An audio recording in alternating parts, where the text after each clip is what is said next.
अरे शहर के टूरी ला कौन पूछे जी औ माते गवई के टूरी हा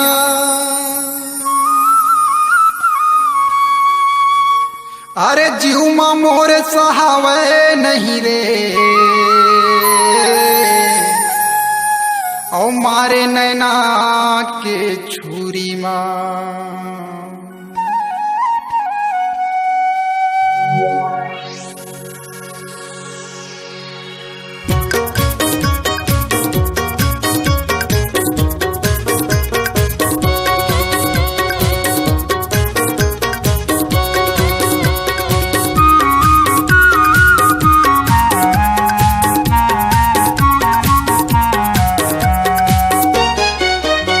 कालेजे वाली टूरी रे देखे मुलटाटा करे बाय बाय। ये सहरे वाली गोरी रे देखे मुलटाटा करे बाय बाय।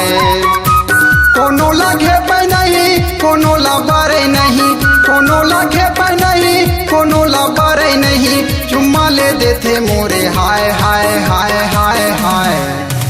ये सहरे वाली टूरी रे देखे मुलटाटा करे बाय बाय। कालेजे वाली गोरी रे देखी मुलटाटा करे बाय बाय।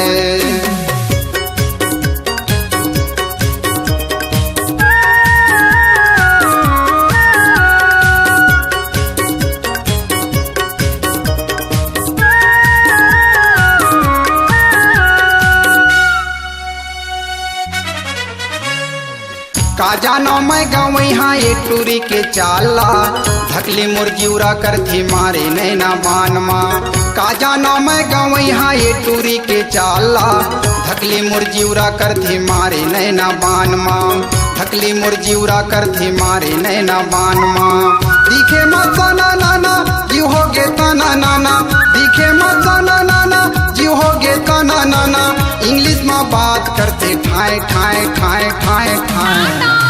ये सहरे वाली गोरी रे देखे मुलटाटा करे बाय बाय। कालेजे वाली गोरी रे देखे मुलटाटा करे बाय बाय।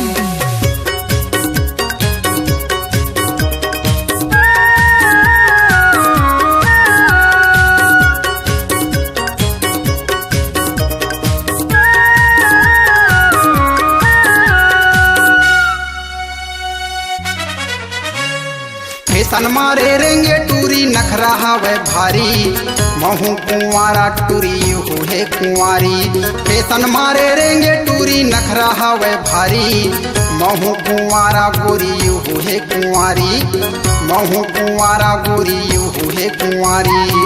चढ़ती जवानी हवे फिरनी कस आँखी हवे चढ़ती जवानी हवे फिरनी कस आँखी हवे।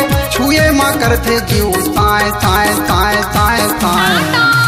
ये सहरे वाली टूरी रे देखे मुलटाटा करे बाय बाय। कालेजे वाली गोरी रे देखे मुलटाटा करे बाय बाय।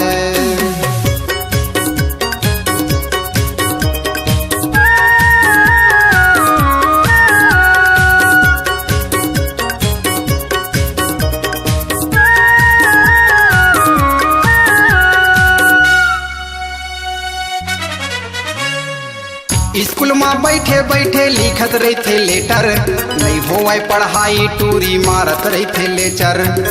स्कूल में बैठे बैठे लिखत रही थे लेटर नहीं होवे पढ़ाई टूरी मारत रही थे लेक्चर। नहीं होवे पढ़ाई गोरी मारत रही थे लेक्चर। कैसे बताओ येला कैसे समझाओ येला कैसे बताओ येला कैसे समझाओ येला। छुए माँ करते जीव साए साए साए साए साए।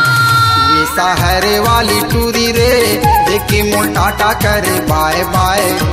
कालेजे वाली गोरी रे देखे मुलटाटा करे बाय बाय। कोनो लगे पे नहीं कोनो लबारे नहीं कोनो लगे पे नहीं कोनो लबारे नहीं चुम्मा ले देते मोरे हाय हाय हाय हाय हाय। सीमे गाँव वाली टूरी रे देखे मुलटाटा करे बाय बाय। दामा खेड़ा वाली टूरी रे देखे मुलटाटा करे बाय बाय। तोरा तुलसी वाली गोरी रे देखी मोर टाटा करे बाय बाय, ये चकरवाए वाली गोरी रे, देखी मोर टाटा करे बाय बाय।